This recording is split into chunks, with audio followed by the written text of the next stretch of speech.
हाल ही में बाजारों में एक खबर तेजी से फैल रही है कि रुपया खतरे के जोन में पहुंच चुका है और जल्द ही 100 रुपए प्रति डॉलर के पार जा सकता है।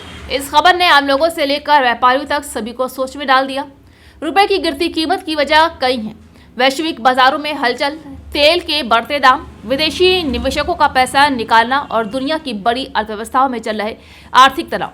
जब डॉलर की तुलना में रुपये की वैल्यू गिरती है तो सीधे सीधे असर आम जनता की जेब पर पड़ता है। आयात की जाने वाली चीजें महंगी हो जाती हैं, जैसे petrol, diesel, cooking oil, electronic सामान, दवाइयां और कई जरूरी वस्तुएं। विशेषज्ञों का कहना है कि अगर हालात ऐसे ही रहें तो आने वाले समय में भारत में महंगाई और बढ़ सकती है। बाजारों में पहले से ही असुरक्षा की भावना बनी हुई है, क्योंकि जब रुपया कमजोर होता है तो देश की आर्थिक स्थिरता पर सवाल उठने लगते हैं। लोग सोचने लगे हैं कि क्या आने वाले दिनों में यात्राएं, रोजमर्रा की चीजें और ऑनलाइन खरीदा जाने वाला सामान और भी महंगा हो जाएगा। तो वहीं दूसरी तरफ सरकार और रिजर्व बैंक ये भरोसा दिलाने की कोशिश कर रहे हैं कि हालात पर नजर रखी जा रही है और रुपए को स्थिर करने के लिए जरूरी कदम उठाए जा रहे हैं। वो कहते हैं कि ये एक अस्थायी स्थिति है और जैसे जैसे वैश्विक बाजार स्थिर होंगे रुपए फिर से संभल सकता है। लेकिन आम लोगों की चिंता कम नहीं हो रही, क्योंकि दुनिया भर में आर्थिक भूचाल की स्थिति बनी हुई है। कहीं युद्ध, कहीं तेल संकट तो कहीं शेयर बाजार में भारी गिरावट। ऐसे में भारत जैसे विकासशील देश का दबाव बढ़ना स्वाभाविक है। कई विशेषज्ञ ये भी कह रहे हैं कि दुनिया में डॉलर की मांग लगातार बढ़ रही है। इसी कारण कई देशों की करेंसी दबाव में है और अगर डॉलर मजबूत होता रहेगा तो दुनिया के अनेक देशों की करेंसी कमजोर हो सकती है। भारत भी इस प्रभाव से बच नहीं सकता।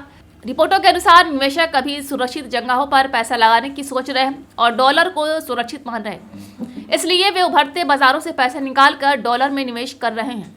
इससे रुपया और कमजोर हो रहा है। आम लोगों के लिए ये स्थिति समझना आसान नहीं है, लेकिन फर्क सीधा उनकी जिंदगी पर पड़ेगा। टिकटें महंगी होंगी, पेट्रोल डीजल और महंगा होगा और रोज उपयोग की जाने वाली कई चीजों पर अतिरिक्त बोझ पड़ेगा।